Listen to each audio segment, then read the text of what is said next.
Greetings everyone. Well, welcome to our channel, College Course Solutions Mathematics, and let's get started.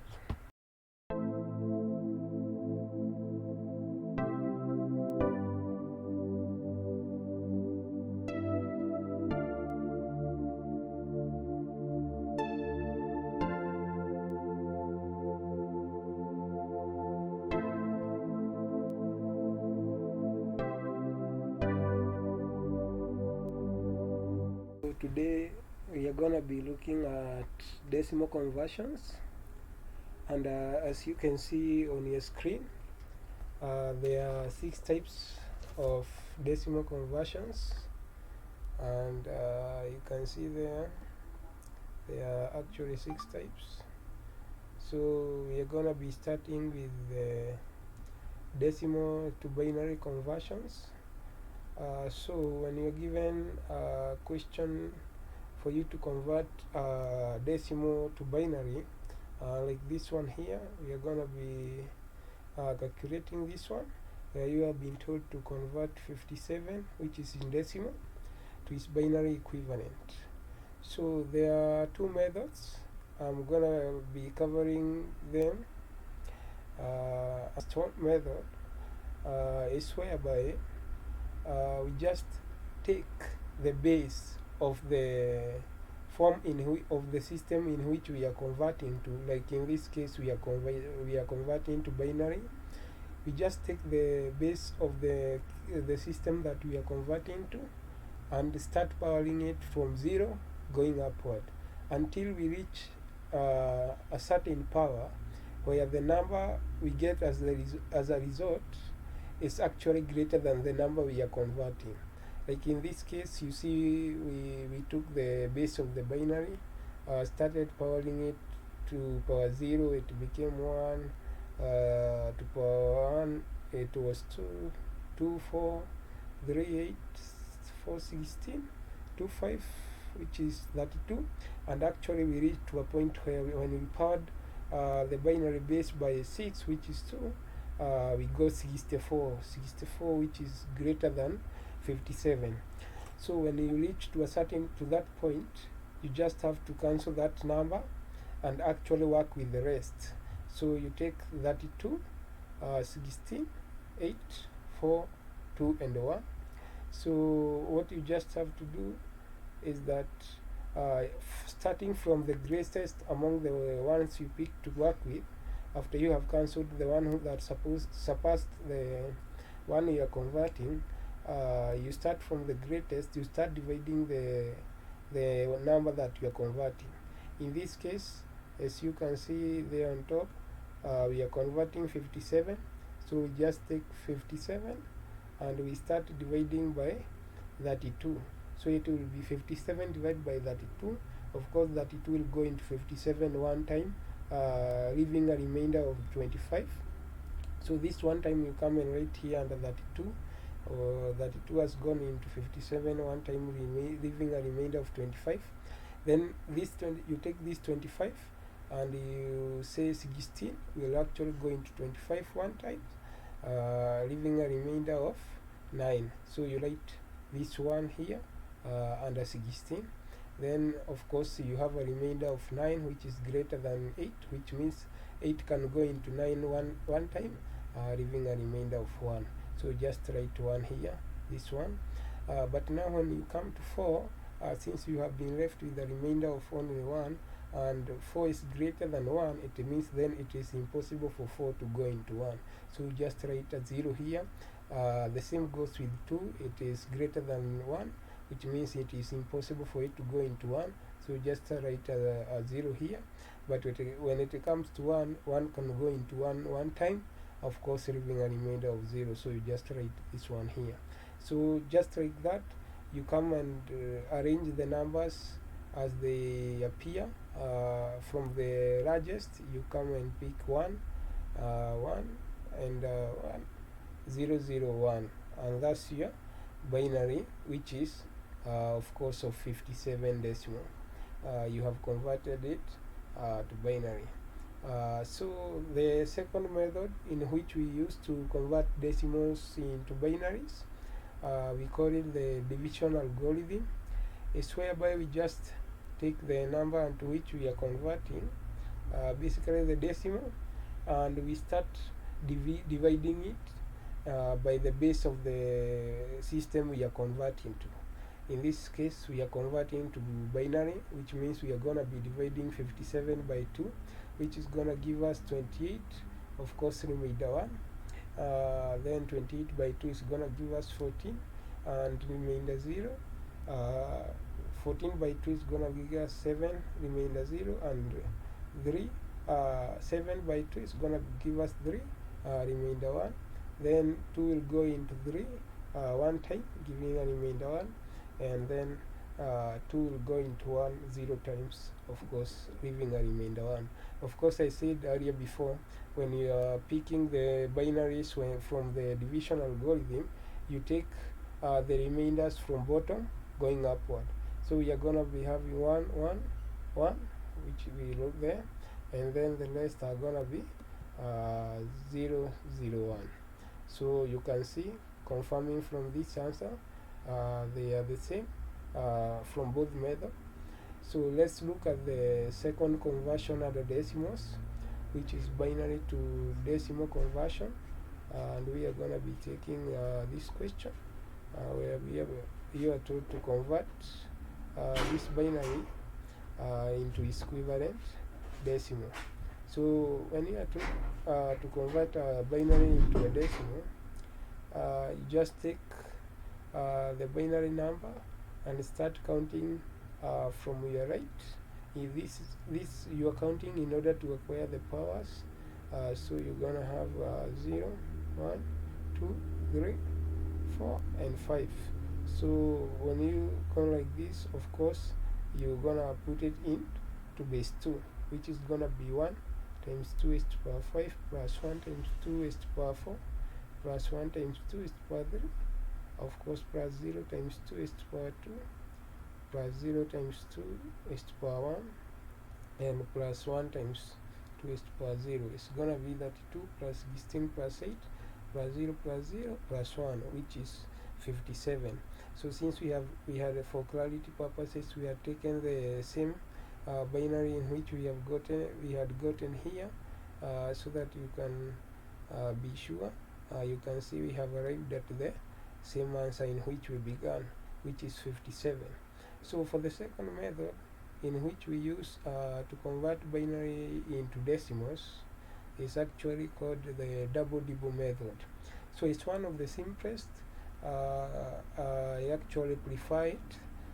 So when you are given binary, of course binary digit, we are going to be taking just the one we have just derived to decimals, this one. So in the double Dipole method, you just have to arrange the binary as it appears, which is 1 1 1 0 0 1, and so you just have to write the first digit under binary under double. So you just, because this is 1, you just have to write it 1 as it is. You don't affect the first digit. So when it comes to writing the second digit, if the number on the binary is 1, we double the digit. What it means with double is that we double the number, then add 1. So but if the next number of the binary digit is 0, then we just double the number. Of course, to double, you understand, is to just multiply by 2. But to double, we multiply by 2, then add 1. So in this case, we have just written 1 here. So when coming to write the second number, we are gonna depend on this, which is 1, which means we double. So we just say 1 times 2 plus 1, which is 3. Of course, here there is 1, which is gonna be double, which means it's 3 times 2 plus 1, which is of course 7. Then on this, of course, we have 0, which means we just double, which means 7 times 2, which is 14. And on this, we also have 0, we just double 14 to get 14 times 2, which is 28. So on this, we have 1, which means it's 28 times 2, which is 56. Then we just add 1. So we get 57. We just take this final digit here 57 and come and write it here as our decimal. So you can see the answers are the same, which means the method are working perfectly. So let's cover the third conversions under decimals, which is decimal to octal conversion. And we are going to be taking this question here, where we are being told to convert 587, which is in decimals, to octals. As I have explained there earlier, we take the base of the number that of the system that we are converting to and start powering it from 0 going upward.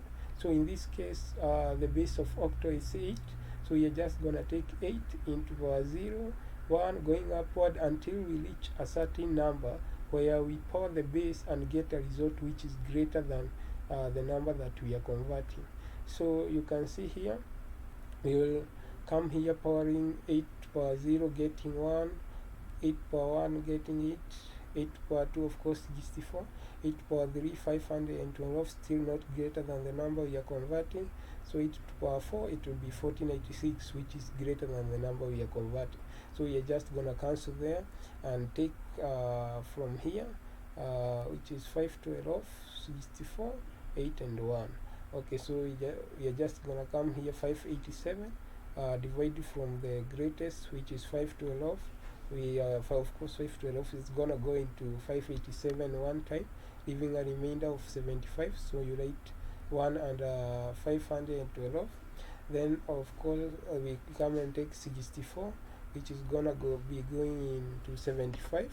It's going to go one time, leaving a remainder of 11. So under 64 we write 1. You write 11, which is 8 is gonna be going into 11, and it's gonna go one time, leaving a remainder of 3. Then of course 1 is gonna go into 3 times, so you just come here and write 3. So you're just gonna arrange them of course as they appear, the bits, these bits from the largest, which is 1, 1, 1, 3, which is to base 8, which means it is in octal. So for the second method, is still a division algorithm, when converting decimal into octals. So you just take the 587, which we are converting, and then divide by the base of octal, of course, the system that we are going to, so it's gonna be 8 is gonna go into 587 73 times, leaving a remainder of 3. Of course you can confirm this with your calculator. Then 8 is gonna go into 73 9 times, leaving a remainder of 1, and 8 is gonna go into 9 1 time, leaving a remainder of 1. And as I have explained before in other videos, especially the introduction into number systems and the binary conversions, so if this base is greater than the number you are dividing, it always goes into the number 0 times, then this number becomes a remainder, which means it will be 0 and 1. When you are getting these bits, you just take from the bottom to the top, so you're gonna have 1 1 1 3 is to base 8, meaning in octal. So the same answers are correct using both methods, which means you are most probably correct, and you can even confirm it for yourself when doing exams, and of course going out of the exam room, being sure that you have actually gotten the question. So the fourth conversion under decimals is octal to decimals, where we are going to be taking this question where we are being told to convert. Of course, for clarity purposes, I have chosen to just pick the number in which we have gotten on the above question. We have been told to convert 1113, which is in octal, back into decimals. So when you are told to convert this, you just count from your right in order to acquire the powers, which you are going to be 0, 1, 2, and 3. Of course, you're going to come here. This time you are going to be using a base of 8 because you are actually dealing from octal. So it's going to be 1 times 8 is to power 3 plus 1 times 8 is to power 2 plus 1 times 8 is to power 1 plus 3 times 8 is to power 0. So you're gonna have 512 plus 64 plus 8 plus 3 is equals to 587. You can see the number in which we had been given to convert into octals in the top question. So you're gonna just have 587 into base 10, meaning it is in decimal. So we don't have another method when it comes to converting octal to decimals. That's the only method. Then on the fifth conversions at the decimal, is decimal to hexadecimal. So we are gonna be taking a situation where you are being told to convert 31533, which is in decimal, into hexadecimal.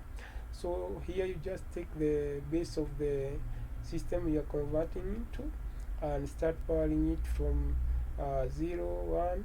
Well, of course, I know you understand that the base of hexadecimal is 16.